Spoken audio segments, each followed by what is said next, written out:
Hello, hello. Buenas noches, buenas tardes, depending where you are in the world.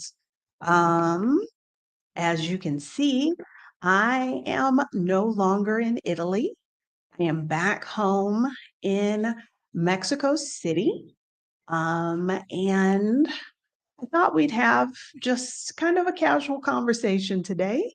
Um, if you're here live, hello. Thank you for joining me live. Please say hello in the chat.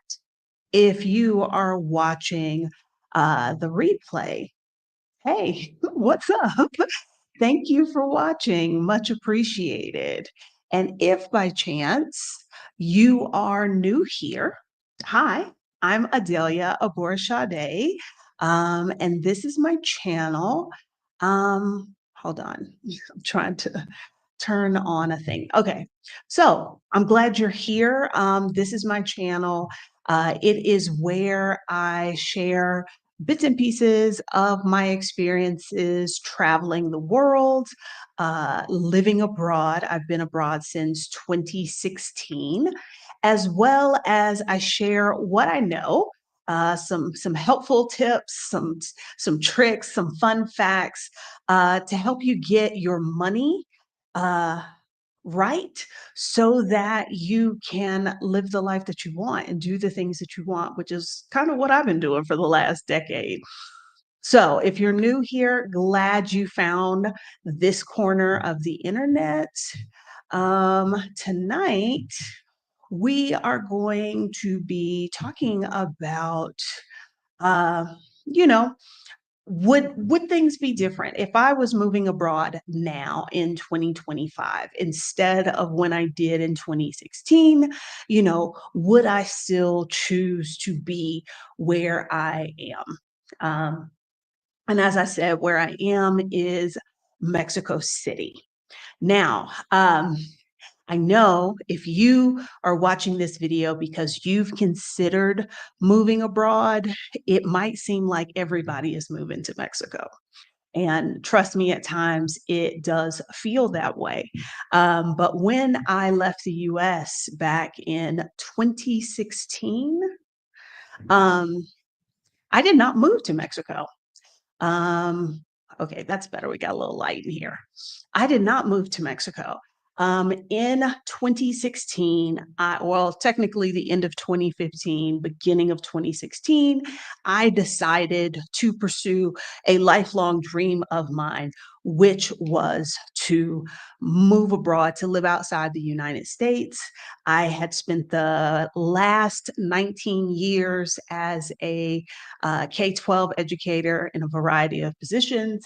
And I figured the easiest way for me to go abroad was to leverage my teaching certification and teach at an international school or work at an international school.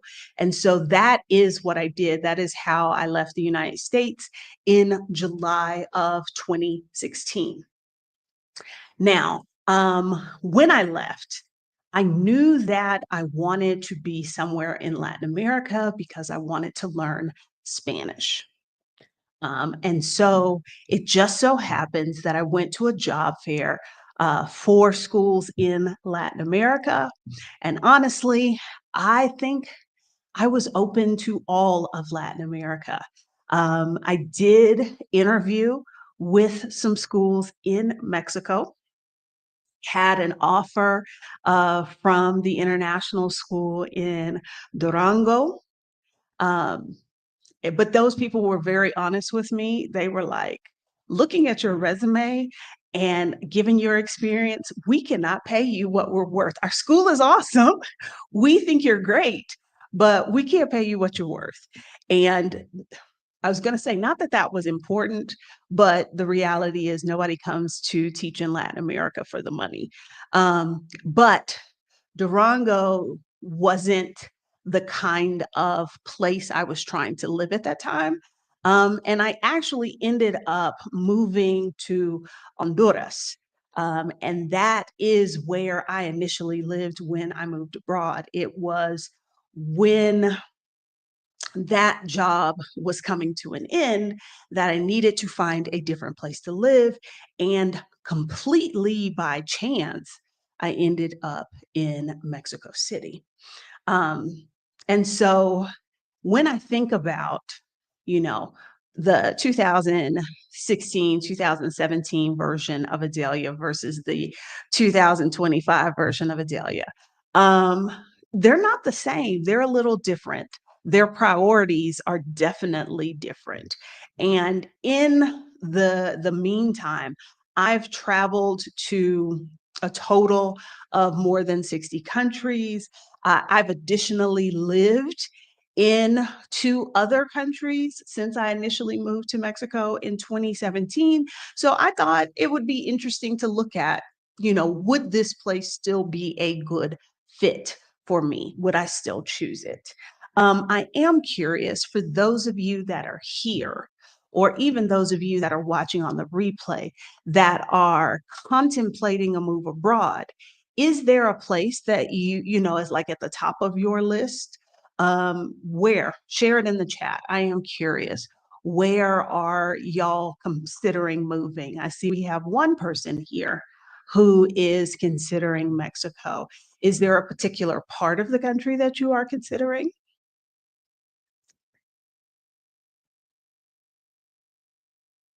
Anybody else who's not already moved abroad? Because I know several of y'all that are here. Y'all are already out there in those streets.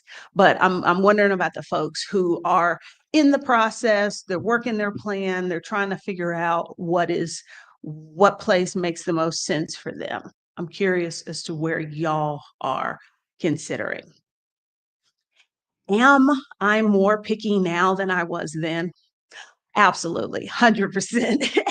And if I wouldn't have thought that that was possible, but I think my priorities and my values, I have a lot more clarity on what are the things that are important to me. And so, like, that guides all of my decisions now. And that's not to say that that didn't play a part back then. It's just I'm much more comfortable and rooted in that now than I was previously. Okay, we got Black women build wealth, Mexico, Costa Rica, Ecuador, somebody else, Wanda.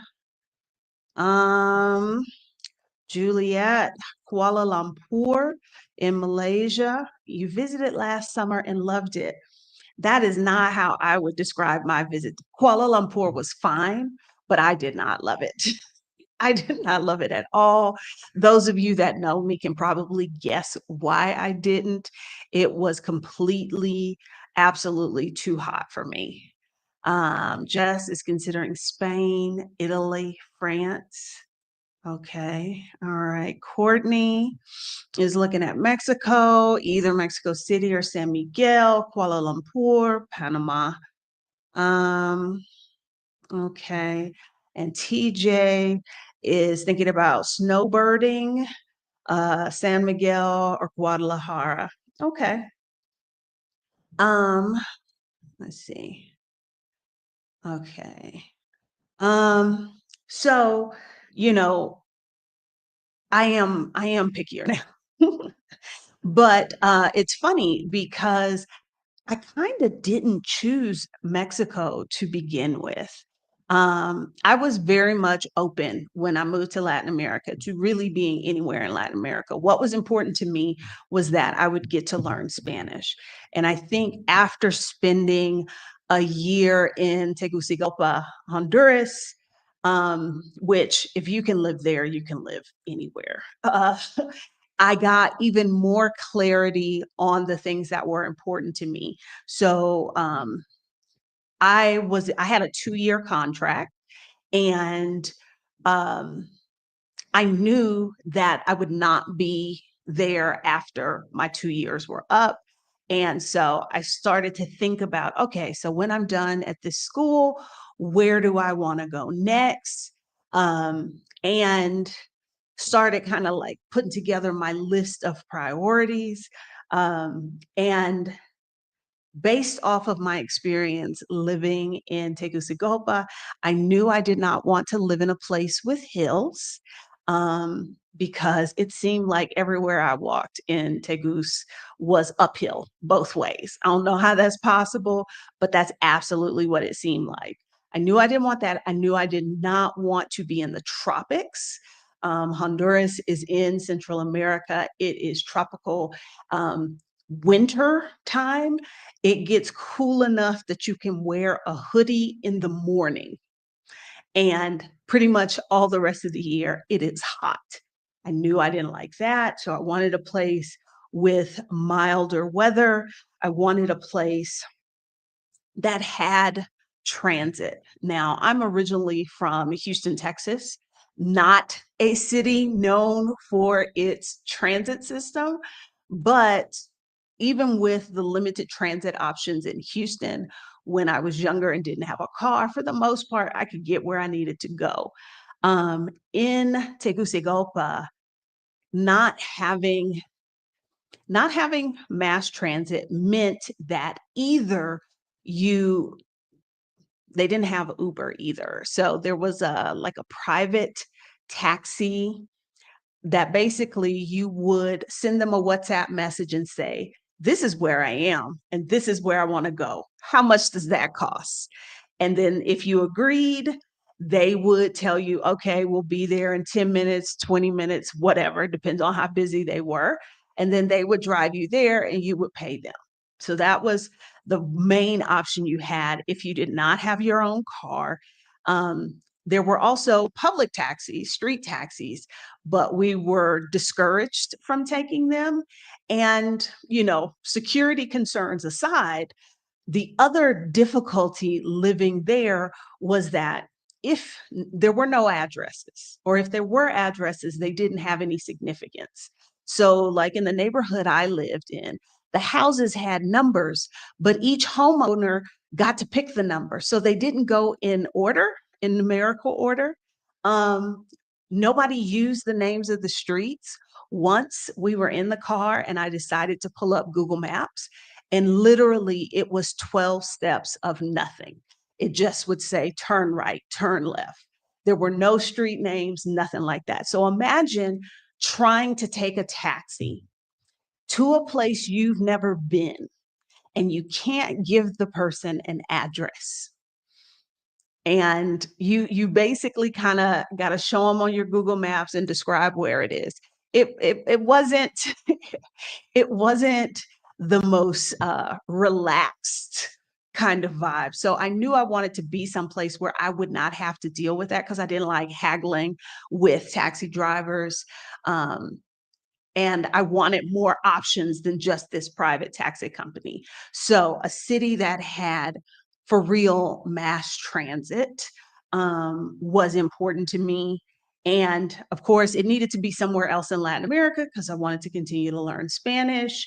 And it needed to be in a place with a for real international airport. See, before I lived in Honduras, I didn't understand that all international airports are not created equal. Because the airport in Tegucigalpa is the Tegucigalpa International Airport. There are, or were, I think, 4 gates, and there might have been 6 or 8 flights a day. So you can imagine what that did to the price of travel. And remember, I'm picky girl, travels the world. I wanted to be able to travel. So living in that country and traveling from there was significantly more expensive than I would have liked. You add to that that the airport was also located on the side of a cliff between 2 mountains, and so there were only certain pilots who were qualified to fly into that airport. So travel was not the easiest thing, and even traveling by land, there were buses, but not super well connected. The infrastructure wasn't super great. So pretty much to ride the bus anywhere was like at least 5 hours. So just it wasn't ideal for the life that I had envisioned for myself. So, like I helped refine this list because of my time in Honduras. And so I got to using the Earth Awaits. If you're not familiar with that website, it is a good tool to help you kind of sift through possible locations. You can put in your different criteria. It can be like environmental, it could be safety, it could be financial. You put in your criteria and it will suggest, oh, what about these places? I did that and it gave me two places, Medellin, Colombia, and Mexico City. And so I was like, okay, great. I will pick out of those. And because things ended prematurely with my employer, um, kind of by accident, I ended up in Mexico City. I had a ticket to come visit just to see if in a year this would be a place I wanted to visit. I had also planned, if it was a place I wanted to live in. I had also planned to do the same thing in Medellin. I just didn't have a ticket yet. And in the time between buying the first ticket to Mexico City and talking to my employer, things changed. I didn't like the new changes. So I was like, oh, I guess I'm not going to be here next year. Guess I'm moving to Mexico. So I didn't I didn't technically choose Mexico the first time around. It kind of, I don't know, did fate choose it?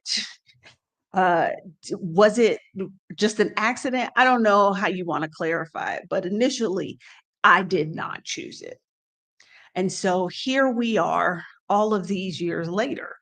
Um, you know, if I was moving abroad now and I was trying to figure out where to go and what place would be right for me, would I still pick Mexico? Um, well, let's talk about that.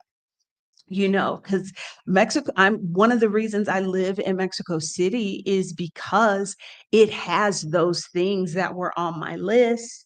There is, I believe it is the largest metro system in North America, or it definitely, does it have the most lines or is it the largest? I think it's bigger than the one in New York City.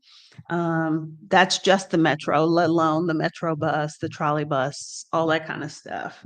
The international airport is a real international airport. I told y'all last week when I talked to you that um, I was able to fly directly from Mexico City to Rome in Italy without needing to transit in the United States. I count that as a win. Um, what else?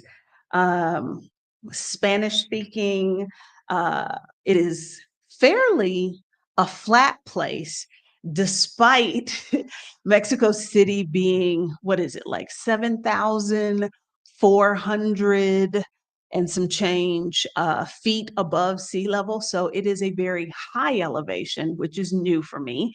I grew up in Houston, which I believe I know the highest point in Houston is the landfill.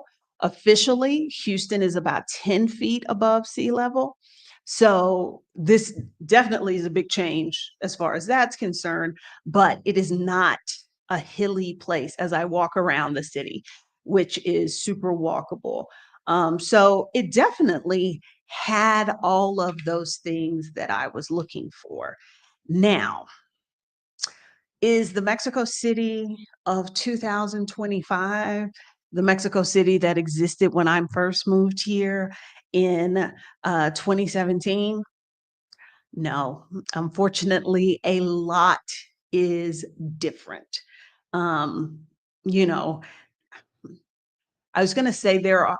Do we want to classify these things as problems? That seems so like negative. But there are some things that are definitely different than when I initially moved here. Um, you know, uh, I, as a former history and geography teacher, I knew that Mexico City had water issues. I knew that Mexico had water issues. So I also knew the city was sinking. None of that is news. However, because climate change has been climate changing, things are different. I wanted a place that had, really temperate weather. And on the whole, for the most part, it is temperate, but it is warmer than when I initially moved here. When I first moved here, the month where it got quote unquote hot, where it would be like in the 80s, that was the month of May, and pretty much only the month of May. Now we have 80-degree weather starting in February all the way through May. So that is different than what it used to be. And as a result, there was a much publicized drought situation here last year.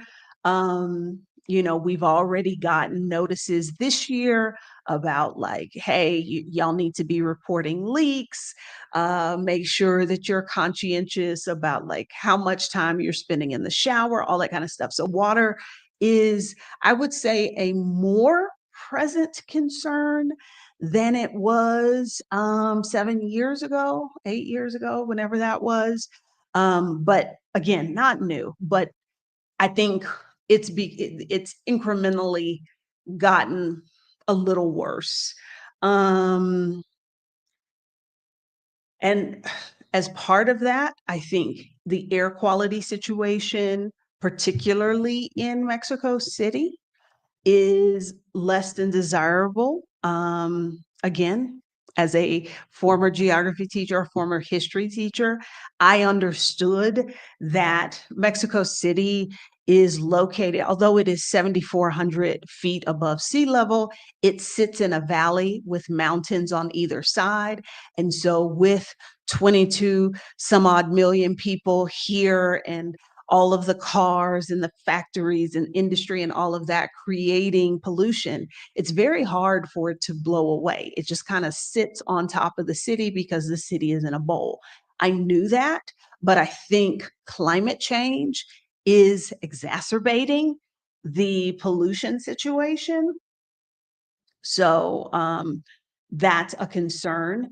I would say that Mexico City is a lot more popular than it was when I first moved here.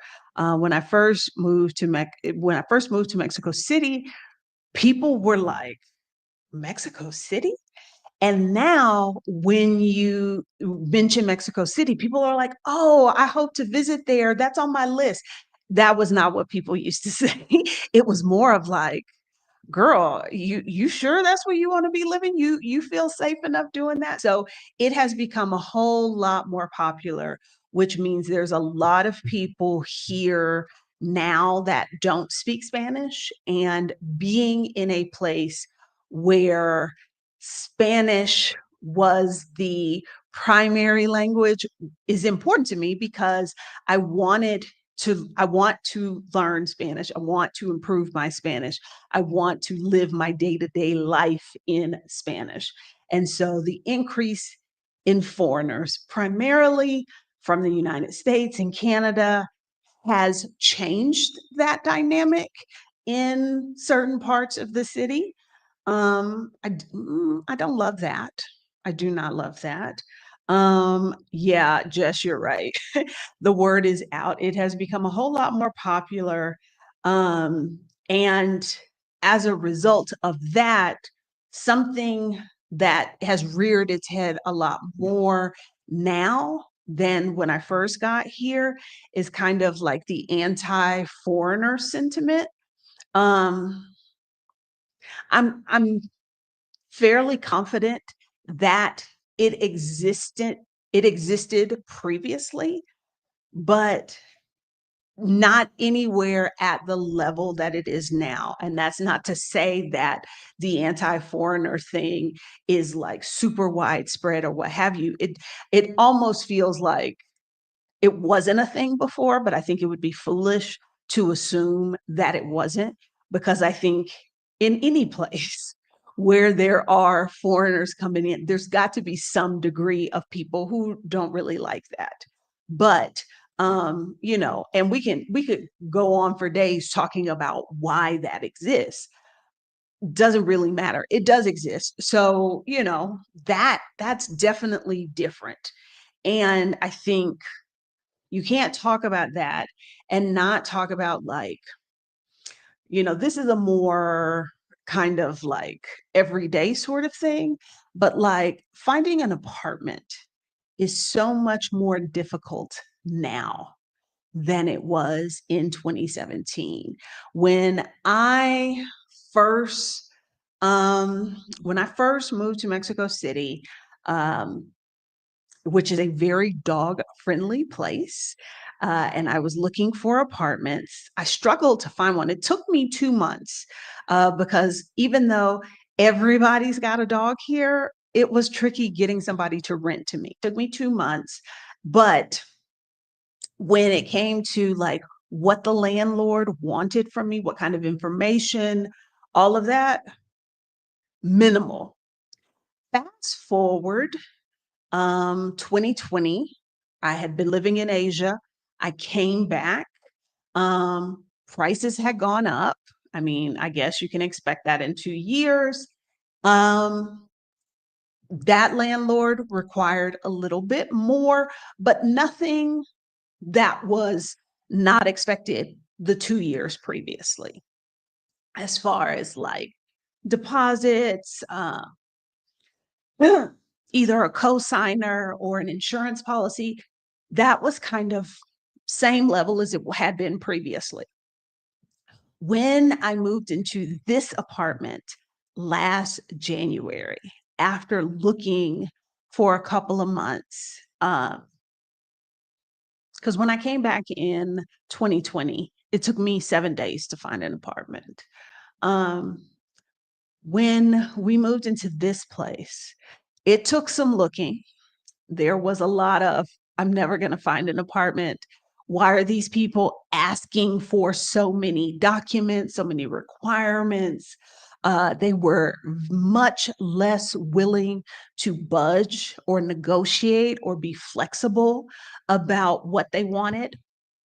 And then prices also were up in areas that I was like, "This," even if you adjust for, the prices increases over time, like, what there was, it just didn't make sense. So I would say that that's Mexico City, compared to the rest of the country, has always been a more difficult place to rent an apartment, but it is significantly more difficult now than it was when I first arrived, and so I can't help but think that that is in part related to the increased popularity of the city. um, so, that's different. And then if we look again, like I said, apartments cost a whole lot more than they used to. The cost of living in Mexico City has gone up. I think cost of living has gone up everywhere. Mexico City was always, if not the most expensive place to live in this country. It was at least top 2. So, you know, it is a more expensive place to live than it was previously. Cost of living has gone up, but also, and this does not impact me now, but if, let's say, if I was moving abroad now, it would take a whole lot more money for me to qualify for financial solvency than it did for me to qualify the first time around. And so, you know, I think I still would qualify, because in order to get residency in Mexico, you can either have a certain amount of money saved or you can have a certain amount of money in income. I think I would still have met the savings threshold.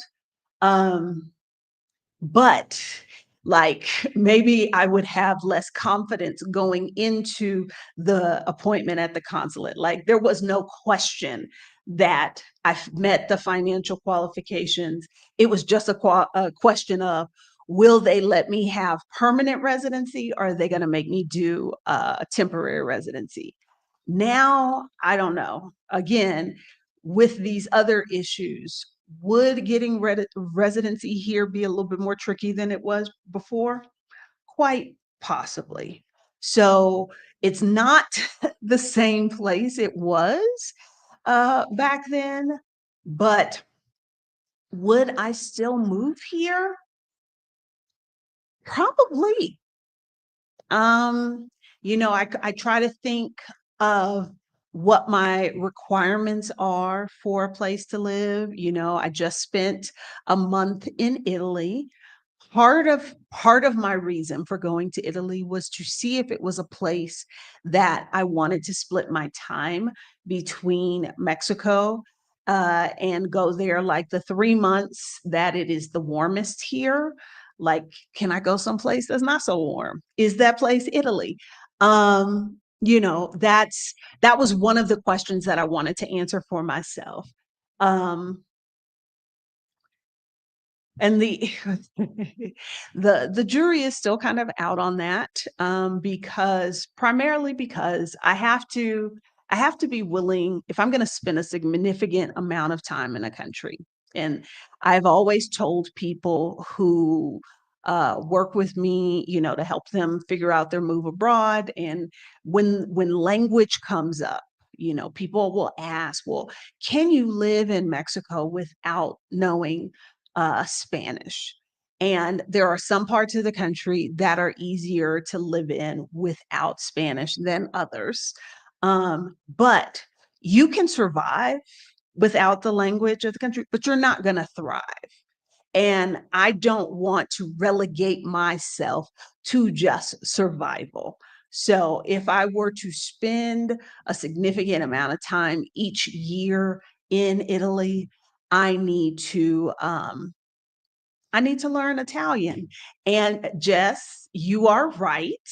They do have language schools in Italy. It's not about do they have the language schools? It is, do I want to learn Italian? Like, we've had this conversation before, when the last time I went to Portugal, kind of trying it on to see if it would be a good fit for me. And without a doubt, I can tell you, I have no interest in learning Portuguese. Absolutely none, will not do it. So that basically eliminates Portugal. Portugal gets eliminated for some other reasons, but that's a big one. And so I have to really think about, what am I willing to do when it comes to the Italian language? Or, so um so when I think about all of the stuff I just told y'all about Mexico, and what I want from a place, I think I would still choose Mexico. There is sort of an intangible quality, about the way life works here. And it's funny because for a lot of people, they come to Mexico and it's a struggle for them. They're like, "This doesn't make sense. This is not logical. This is not practical. This is not efficient." And that's true. A lot of the way things are done here, we people from the US, people from Canada would not consider it to be logical, practical, efficient, or whatever. But there's a certain understanding, like, I understand how the system works, and so I'm not bothered by it. I can still, even with the climate change doing what it's doing, even with the increased number of foreigners that are not speaking Spanish and that sort of thing, I can still live my life the way I want to. Like Dee says, haven't run into the anti-foreigner sentiment. I certain parts of town, and I have been very intentional about choosing to live my life, to do life in parts of the city where it is Spanish first, where it is not particularly popular with foreigners, that sort of thing. And so I've been intentional about that. I think the thing that would or will make me have to leave Mexico is probably the water. Cause like if you ain't got no water, what are you gonna do? If there's no water, what are you going to do?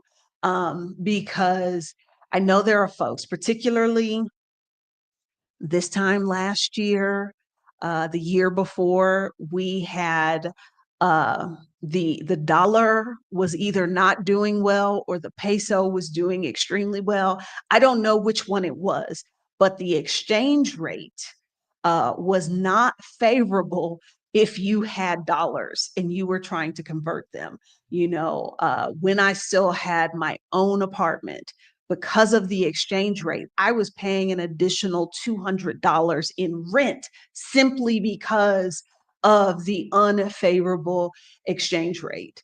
And so that for a lot of people would be reason enough to be like, oh no, I didn't bank on the exchange rate being like 16 to 1 instead of 20 to 1.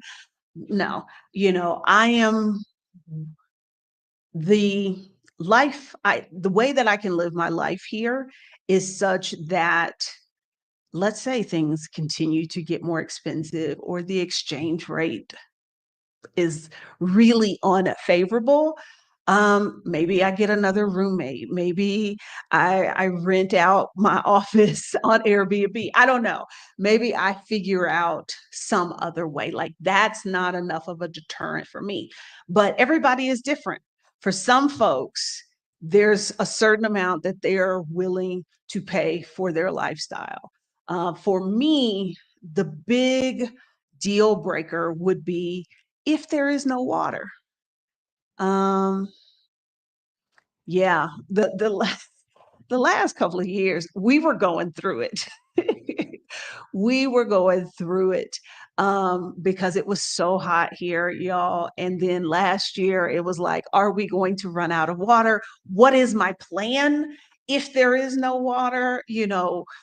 How are we going to make this work? But like, I know there are some people who would never want to live in Mexico because it is a place that is prone to earthquakes. I didn't know this until something came up on my feed on Instagram. It is the number one. Is it the number one? Maybe it's the number one country in uh, the Americas because I can't believe that like Indonesia doesn't have more earthquakes than Mexico. But I know in the Americas, Mexico is number one. I did not know that. Um, and as somebody who grew up where we didn't have earthquakes, that was something I had to think about. Like, yeah, this place is great. You like it, but at any point there could be an earthquake. And I was here in 2017 for the last really big one on September 19th. And there were quite a few people who were like, oh no, can't do this. I'm leaving. I made my peace with the earthquakes. If it's my time, it's my time. Um, but yeah, I think of all of the things that people don't like about this place, including the noise and, the lack of efficiency and all of that. I think I think that's the thing that would push me out. Um, Reverend Dr. Angela, I love Mexico, but it would be the exchange rate that would make me leave. Yeah, it it was so it was so hard. Because again, that exchange rates fluctuate, but for so long they had just been very standard, particularly with the peso. And then it would just be like every day, it just kept going down, and things were just costing so much more money. And I mean, like right now, the exchange rate is not what it was 5 months ago. You know, we gonna see and keep our fingers crossed. Okay, I see that there were a few questions in here, so let's answer those. Have I considered Spain? Yes. On paper, Spain makes a lot of sense given that I have, what do I have? I think I have B1 Spanish. I think I've not taken the test, but the course that I finished, supposedly, if I was successful with that, I should be B1. Um, Spain would make sense because I would already have the language piece out. But culturally, Spain is a very different place than Mexico. And I didn't get the same feeling from the time that I have spent in Spain. Now, I've not, how long have I been in Spain? I don't think I've spent more than like a couple of weeks. But I have considered it. I've not ruled it out completely, but it's not like at the top of my list. It really isn't. The anti-foreigner thing is increasing in a lot of countries.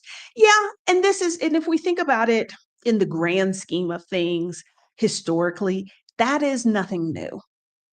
These things go through cycles, and we happen to be in one right now where populism is very popular and people are getting very cool on foreigners being in their spaces. I don't necessarily think we will be in this kind of situation indefinitely. I think uh, you know, a wave, and right now we're just not in a great part of it. But yeah, it's something you're going to have to deal with if you are leaving your home country. That makes you a foreigner in somebody else's country. And just like people in your home country generalize about foreigners, there are going to be people in the country you're going to who have generalizations and stereotypes about foreigners that make them, not real keen on foreigners being there. Okay. Um, have I ever visited Mauritius? No, and I probably never will. I don't like, well, I don't like this goes to the picky girl. Um, well, I don't like the beach. That's number one. What are you going to do on an island other than go to the beach and maybe hike? Neither of those are things I want to do. I believe Mauritius is, no, it's not in the tropics. Well, wait. Hmm, maybe it is in the tropics. It's probably hotter than I want to be. And so that's why I've not visited. But also because of where it is located, like in the middle of nowhere, it's a lot of money to spend to go to a place that I don't like the things there are to do there. So it's not a place y'all are ever going to hear about me going to. Okay. Talking about the places that y'all are considering, um, South Africa, uh, more people considering Mexico. I did consider South Africa. Um, my I didn't love the transit situation. I went to Johannesburg about this time last year. I was in Johannesburg and in Cape Town, and the transit situation was not ideal. It was not what I really would have preferred. Okay, let's see. Ba, ba, ba, ba. Uruguay. Okay, you're considering Uruguay. Um, it On paper, Uruguay sounds good. When I was considering it, I joined some Facebook groups, and if you are in any move abroad Facebook groups, you understand what I mean between that there is a difference between like the big groups and the affinity group ones. So like Black expats in Uruguay is going to have a very different take on things than, foreigners in Uruguay. And I didn't think about that. I just joined the groups that I saw come up. And according to those people, it was a horrible place to live, and they were all trying to leave. And so a lot of what they said kind of made me rethink it. But on paper, it looks like it should be a good place to go. Um, I'm torn between Mexico and Portugal. I'd like to know what your deal breakers were for Portugal that are worse than Mexico's water and earthquake issues. Um, it's gonna seem, and this is the thing, y'all. You got to remember, everybody is different. Um, for instance, a lot of the things that people hate about Mexico City do not bother me at all. And some of them I even find endearing about this city. Just like the things I did not like about Lisbon, other people probably will think it is not a big deal. For me, I tried to go about my days in Lisbon the way I do here. I was like, can I live my life the way that I do in Mexico City? And I couldn't. There weren't the cafes, not in the way. I don't know if it was the area I was staying in, which it shouldn't have been, or if the way cafes function there is different. Like I couldn't go about my day the same way. There's also the Portuguese language, and also in Lisbon, because I am a city girl, I need large, big city vibes. So to me, Lisbon would be the obvious choice if I were to move to Portugal. Those hills, absolutely not. We will not be doing that on a daily basis. Um, and that was enough for me to be like, no, because I couldn't do things the way that I do them here. That was really my big thing.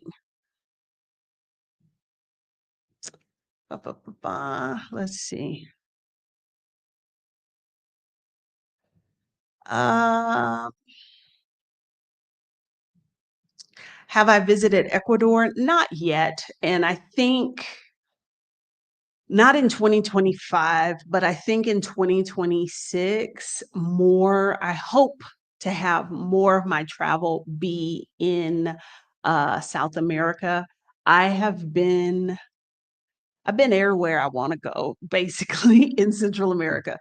The only place in Central America that I would like to go to that I haven't been to is Nicaragua.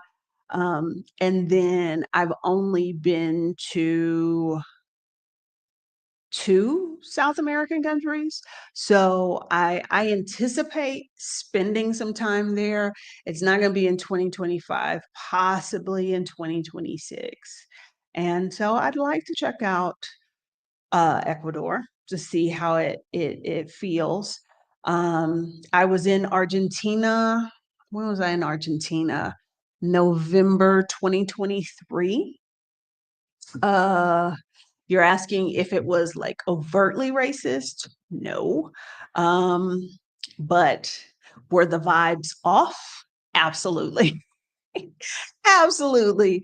Honestly, I didn't understand the hype about Argentina. Well, about Buenos Aires. I didn't understand the hype. I think because I kept saying, well, compared to Mexico City, like, yeah, you can drink the tap water, but that's kind of like all y'all got going for you. Um, so yeah. Okay. South Africa, France, maybe Germany. You don't like Germans, but you like the quality of life. I have been told that Germany might be a good choice for me because folks are standoffish there, like Germany and Sweden might be good places for me. I don't know. I don't know. Uh, are you missing pistachio gelato? Yes, but like you can't eat gelato every day, sometimes multiple times a day, and there not be a little price to pay. So I need to be a little bit more active before I take back up my gelato hobby. But yeah, I am missing it. I am struggling with a little bit, I think, of jet lag because there almost was not alive here because I was like, oh, I just want to go lay down. I just want to go lay down. But then I would wake up at 2 a.m. again. So I'm trying my hardest to stay up tonight to like at least 8 or 9 p.m., but we'll see. We'll see. So, I th- I think even with how things are different now, I think ultimately I would still choose this place because fundamentally it is a good fit for me. Now, am I telling you that you should come here? No, I am not telling you that because there are a lot of people for whom this place is not a good fit. I've interviewed several of them on this channel who came and were here a week or two and they were like, absolutely not. This city is not for me. This country is not for me. And they moved on. But uh, m- Despite the things that have changed and maybe aren't good things, um, pretty much all of the things that attracted me here was that 6 years ago, 7 years ago, pretty much all the things that attracted me then are still here. So, yeah, it's still, me and Mexico City still go together real bad. And I don't foresee that changing, but also as we discussed, the water situation is a concern. So I've got to kind of keep one eye looking for other places that might also be a good fit for me for when and if the time comes that it is no longer physically a possibility for me to be able to live here. Speaking of which, if you are somebody who is considering out of the countries that you are thinking about, you're trying to consider maybe Portugal, maybe Mexico, you're going to want to come hang out on Friday.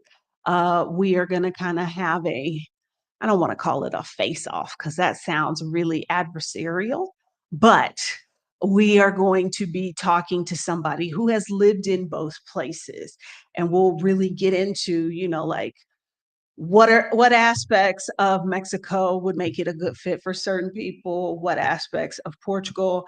Um what time on Friday? I think around, depending where you are, somewhere between, like if you're on the East Coast, somewhere between like 1 and 3. I think here on Central Standard, not Central Daylight, that you people in the United States are on, but y'all don't know you're on Central Daylight. You keep calling it Central Standard. It's not. Um, I think somewhere between like 10 and 12 my time. Once I get the time nailed down, I'll go ahead and post it, and you can set a reminder for it to let you know when we go live. Okay, we'll answer this last question from Jess. Do you have permanent residency in Mexico? I do. I do have permanent residency in Mexico.